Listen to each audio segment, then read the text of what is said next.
Global family, I salute you wherever you are. Remember, the ultimate goal is unity, which make all things possible.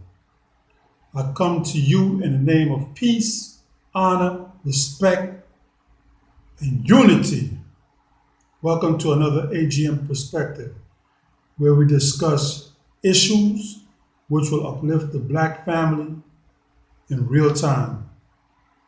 Today's topic is program to fail. Now, I know a lot of y'all could get with that. Program to fail. One of the most hindering things in the black community today is the crab in the barrel mentality. So let's dissect that today.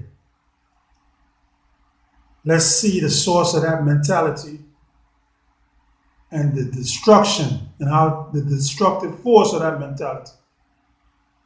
Right? Program to fail. An unconscious mind is a fast track to destruction. Can you agree with that? That's really self-explanatory. An unconscious mind is a fast track to destruction. What do I mean? When somebody's unconscious, they're moving off the lower level, not the higher principles of life. Right? When I say the lower levels, I'm talking about lust, envy, jealousy, greed. Now, the nation will call that the four devils. I call it four negative energies, the triggers, the destructive behavior. Now, we have a lot of people, whenever a brother or a sister that's moving in the struggle try to do something productive to uplift the whole race, you have certain elements, negative elements, that spew their poison and negativity. Why? Because they're functioning off one of the four negatives, which is mostly jealousy. Because they don't have the ability or the intellect to do what the other individual is doing, which is uplifting, they seek to destroy. Misery love company. Now, one of my favorite books that I've read that helped me transform my life was 48 Laws of Power.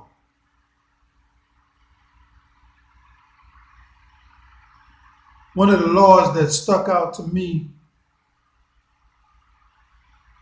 was the law of infection. Now, why do I say that? The law of infection states that avoid the unhappy and the unlucky when your goal is power. Those you associate with can make you or break you. If you associate with infectors, you will waste time, right? And you will lose respect, right?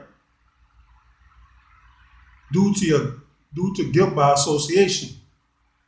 Now, me coming up, I was always taught that a truly wise person learns from other people's mistakes as well as their successes. But you have those people who they don't want to learn They don't want to give props.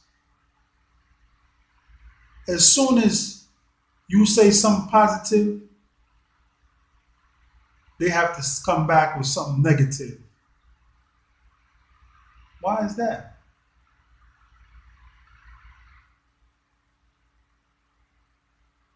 I believe that when you have a low intellect, you move off of different vibrations. Your whole thought pattern is destructive. You don't think rationally. You don't think with on a positive level. Whereas your principles and your morals are absent. The things that you value, your value system, is totally different. Whereas a principled person will probably deal with freedom, justice, and equality, knowledge, wisdom, and understanding, higher principles of life. The unconscious will deal with lust, envy, jealousy, and greed. Two different levels. So if you're dealing with two different levels of vibration, something's bound to clash. Right? The unconscious mindset is a dangerous mindset. That's why you have people that's successful. One of the things that they urge you to do is deal with like-minded individuals. Because why? Because that's the least path of resistance.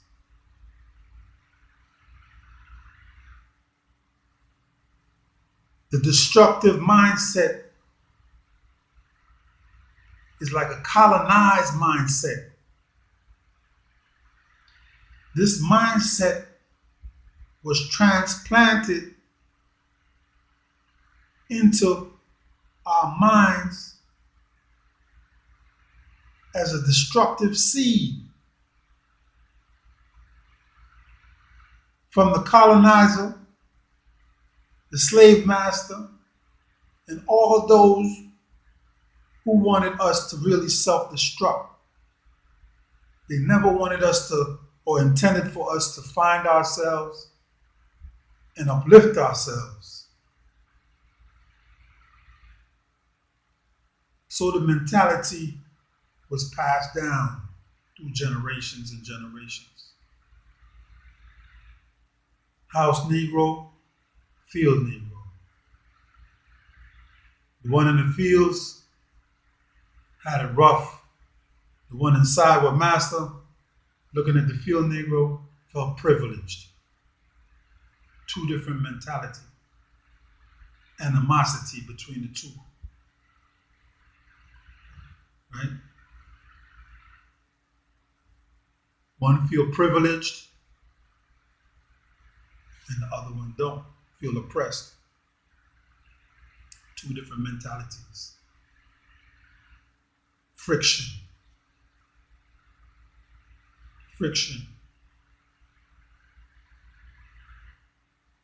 In my evolution, I came into a couple books that really helped me to make the metamorphosis, the change I needed to become the person I wanted to become. One of the things is, like I mentioned, 48 laws of power. The law of infection. When I started to transform my life, I wanted to take myself from being a negative individual who was bent on destruction of both myself and everything around me, to a positive individual who could contribute to my people. Two different individuals, like night and day, two different moralities, two different thought patterns. So when I decided to make the transformation, like I said, these books were instrumental.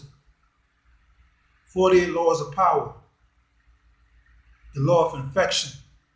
So now, all those people who was dealing with destruction and negativity, I distanced myself from them. I distanced myself. Not to say that I was better, but I didn't want that frame of mind anymore. I wanted to be far away from that thought pattern, that destructive way of thinking. Because, like the brothers in the nation had taught me, doing the same things over and over and expecting a different result is insanity.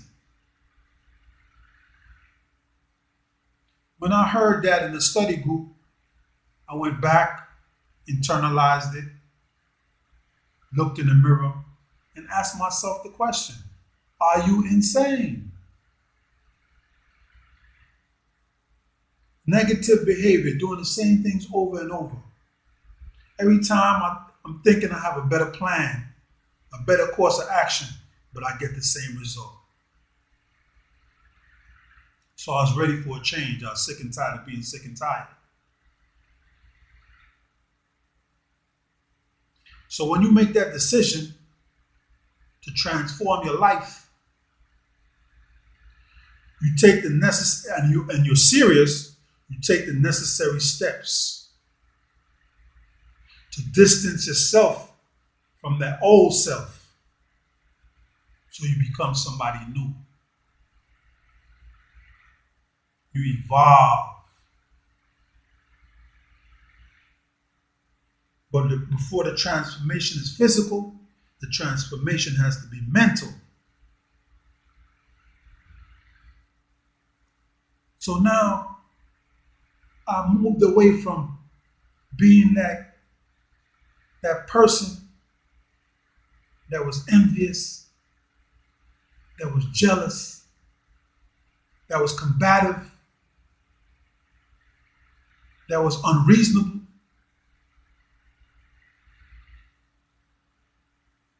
Violent. I moved away from that individual and became knowledgeable. I sought wisdom, started valuing knowledge, wisdom, and understanding, humility, justice, equality,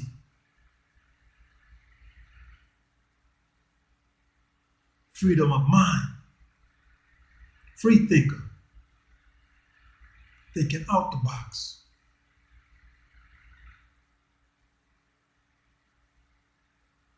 You see? So now, in my transformation, I came in contact with books like Machiavelli the Prince, 48 Laws of Power, 7 Habits of Highly Effective People. Those are the books that I started to read to aid in my transformation. One of the most profound things that I learned from 7 Habits was most people do not listen to understand. They listen with the intent to reply. Right? So when you hear something, when you hear knowledge, instead of internalize it and see how best you can apply it to your life, the first thing a negative mind wants to do is rebuke it, challenge it. See the difference?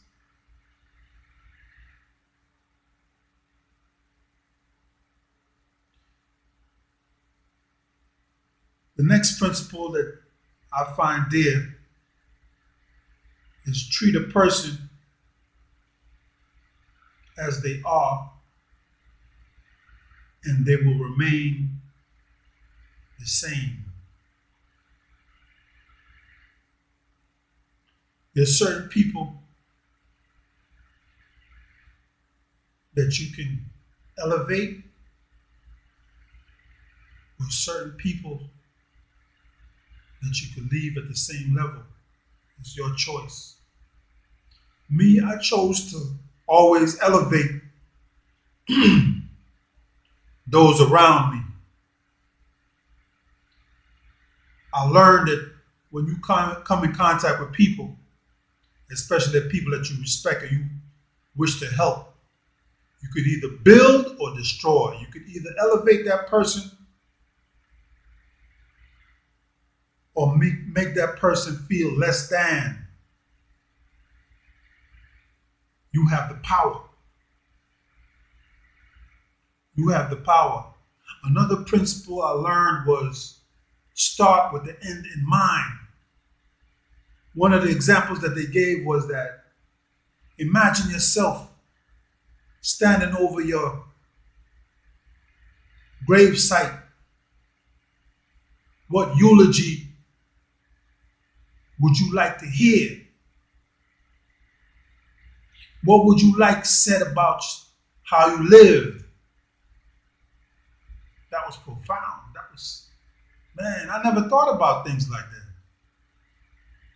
All those things helped me to transform from a negative individual to a positive, to a conscious individual. The negative mindset is a colonialized mindset. Destructive, not only to yourself, but everything around you. When you're taught to hate yourself, is the worst thing the slave master could have done to us.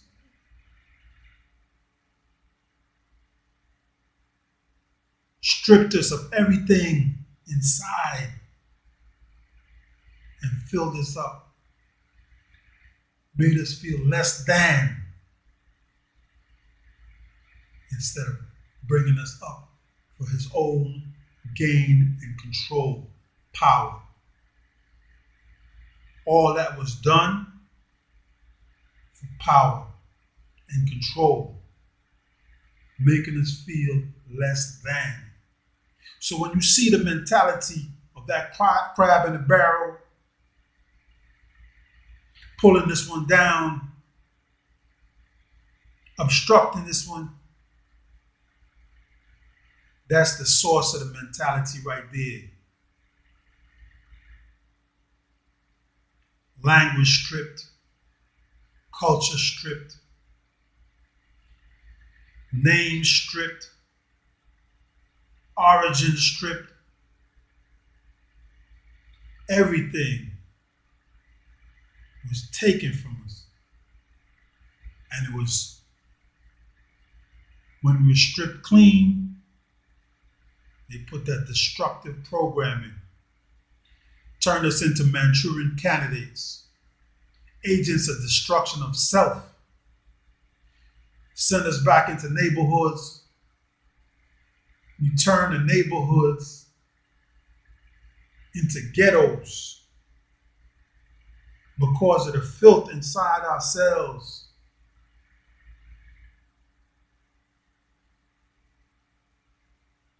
You can take some people to a nice neighborhood. The lawns are cut clean. Everything is immaculate. And within a month, they'll have that neighborhood looking like a ghetto. Why is that?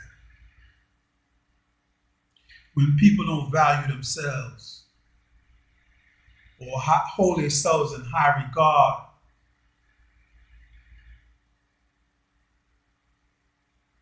they behave a sub-level, a low level, because that's what they internalize. That's what they have inside. Self-respect is gone. Civic pride is gone.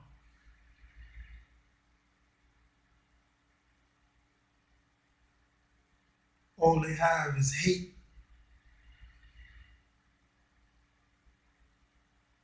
All they have is greed, lust.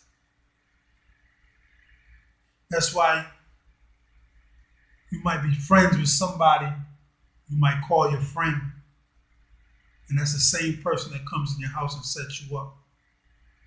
Greed. What he sees you have, he wants for himself. You might have worked hard for it, but bad mind don't recognize the work. All they know is that they want that. They want to come up.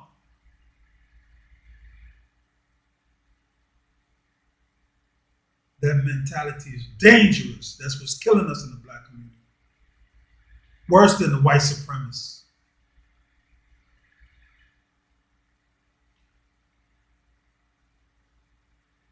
When I was learning the 7 habits, they showed us an illustration.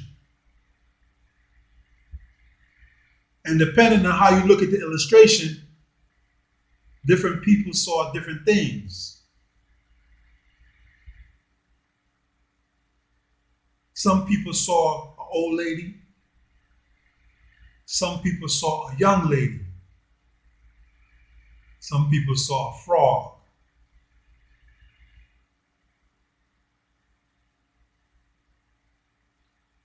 The purpose behind the illustration was to show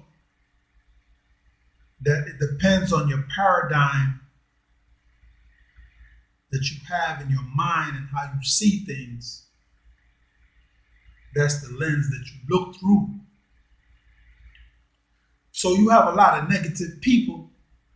They focus on the glass being half full or half empty rather than it being half full. When you're positive and you try to make the best out of any situation, you look at the positive aspects that, okay, there's half a glass of water that I could work with. The negative minded, oh man, this glass is half full, man. I want the whole glass. You're going to give me a half a glass. 2 different mentalities. 2 different mentalities, 2 different outlooks. We succeed in life by the seeds that we plant. If you sow seeds of hate and destruction, conniving and undermining, that's what you're going to reap. But if you network and you allow yourself to become a student and follow somebody who's greater than yourself, somebody who's more educated than yourself, somebody who's more knowledgeable than yourself, somebody who's wiser than you, then that which they are will rub off on you. You will learn some of the principles of their success if you allow the time.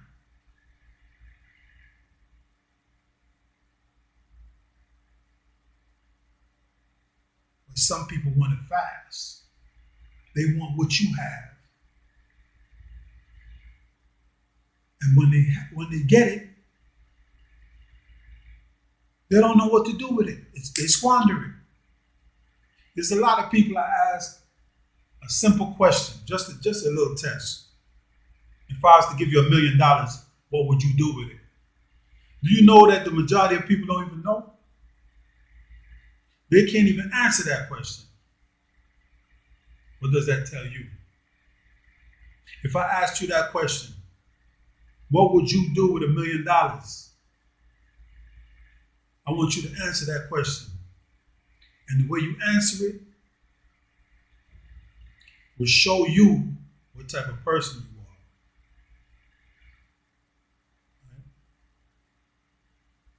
how you think, your thought pattern.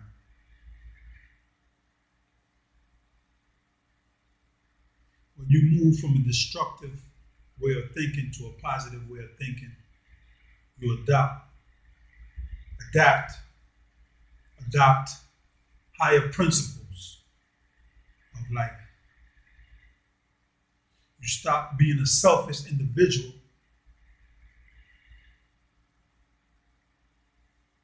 and you think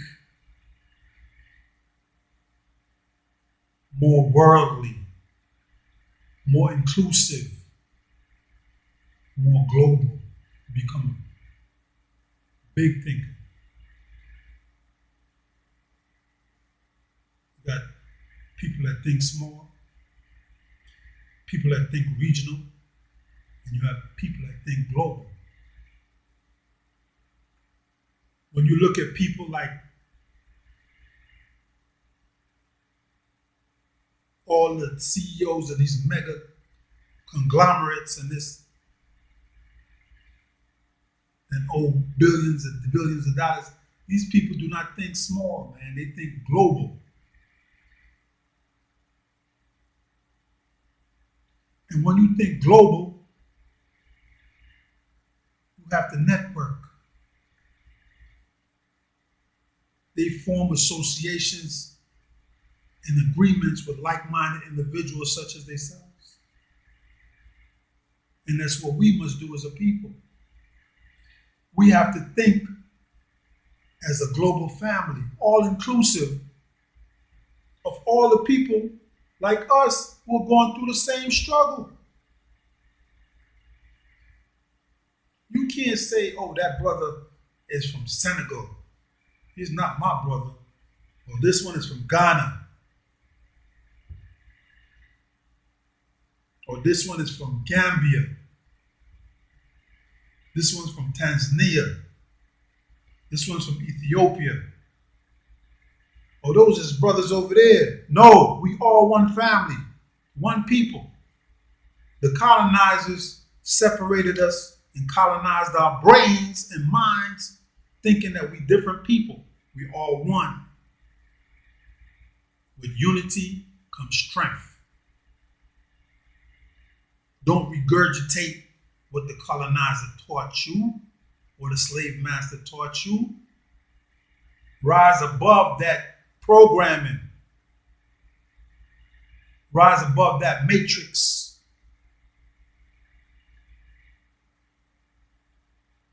We have to educate or re-educate ourselves today.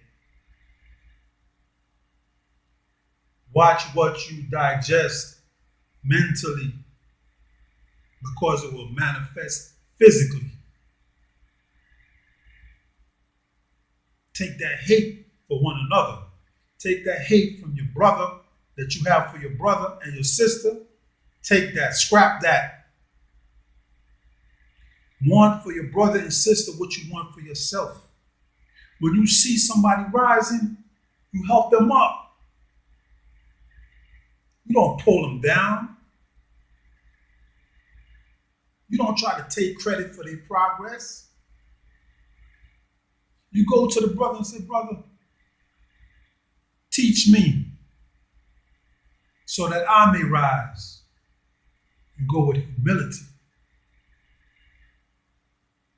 And the brother will take you on. If you're serious, the brother will teach you some of what he knows. And while he's teaching you, you show your appreciation. Be humble. You do your research, your due diligence, and listen. Absorb what's being taught to you. Because this brother or this sister is moving at another level, a higher level than what you're moving at. So if you want to elevate to where they're at, you have to listen and you have to learn.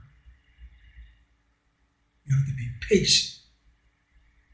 A lot of people want to comment that I talk slow, this and that. There's times I do, so I don't get misconstrued. Words are powerful. Once you say certain words the wrong way, people run away with the misconception and they build on that. So I'm very careful what I say and how I say it. There's nothing slow about me. Nothing. Like I was saying, shout outs to my family in Brooklyn. Step up. Step up. Yes, people, we got to do away with that negative mentality. We have to do with that defeatist mentality. If you know that you don't have the intellect, submit. Admit it. And try to seek knowledge, wisdom, and understanding. Very few people come into this world knowledgeable. But they hang around knowledgeable people. I always hung around people who could teach me what I don't know. So I always, when I move away from a conversation, I move away with something that I've gained, not lost. I've been through battles, but yet I don't have no scars on my face. There are some brothers that go through life against the grain, and it shows. You have to use this. Machiavelli said, there's a time when you're a lion, and there's a time to be a fox. It's a delicate balance. The one who masters the balance, okay.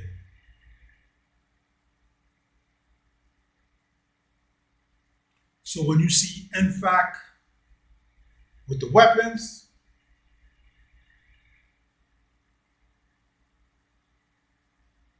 that's a statement. That's awareness that they're drawing. Weapons is for self-defense. Somebody comes sideways, they're willing to handle it. They're ready to handle it. But the law is on their side. They're not the aggressors. They're defenders. Right? Self-defense. Now, a brother was saying, somebody made a comment in the comment section that, oh man, if you think N.A.A.G.A is not under surveillance or whatever, you sadly mistaken, you delusional. Brother, if you looked at the video that I posted about the FBI ops, I never said that any organization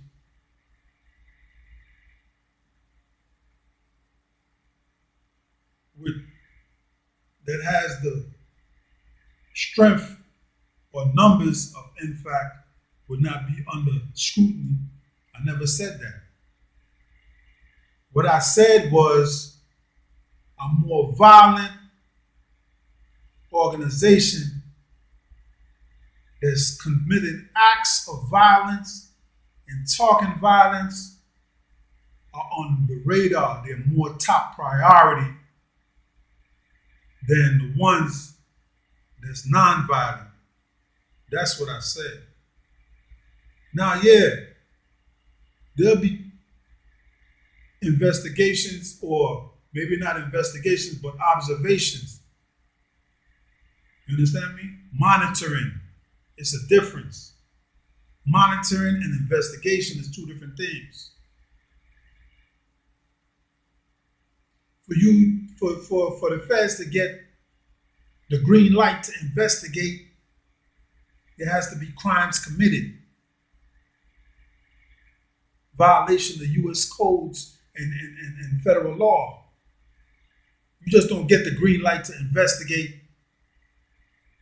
on a whim. You got to come with concrete evidence that the crimes is being committed. Yes, they'll monitor, but monitoring and investigation is two different things. If you run a clean operation, they can monitor all they want. What you worried about? You ain't worried about that. As long as you're standing on your square, you don't have to worry. When you come off your square and start doing illegal activities, then you got to worry.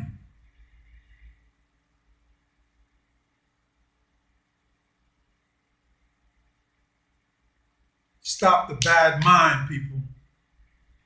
Peace and love. The goal is unity. With unity, all things are possible. With unity, we could effect change. With unity, people who don't support us, we could boycott them. We have the power, we have the strength, but we have to know to use the strength. We have to know to use the unity. You understand me? Now, you have gun clubs, black gun clubs, N.A.A.G.A, gun associations for African Americans. You have all these different fronts, all these different organizations. Imagine if all these brothers and sisters came together as one united front for the greater good of the people. Imagine that. But the only way that will happen is if people put away their egos, put away the tribalism, put aside the religious beliefs, and focus on what's important, which is the unity of the people, the upliftment of the people. We have to uplift. That will only come through solidarity. And that's why there are those who will do anything to keep us divided.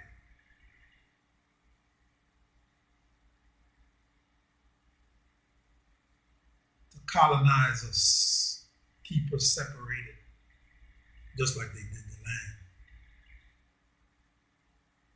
Play one against the other. Cerebral.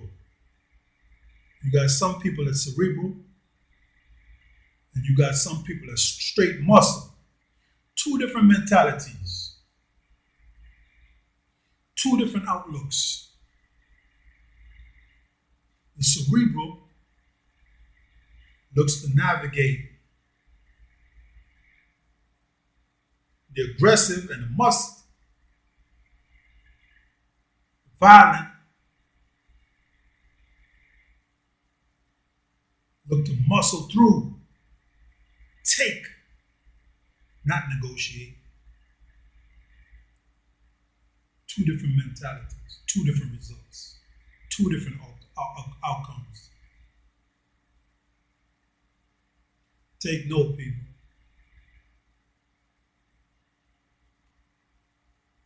When one comes in your midst and show you results, and that person has the intellect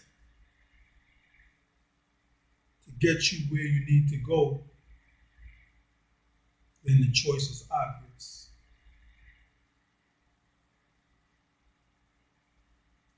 Move with a winner, not a loser. elevate, elevate, elevate through unity, peace and love, people. Peace and love. Global family, salute.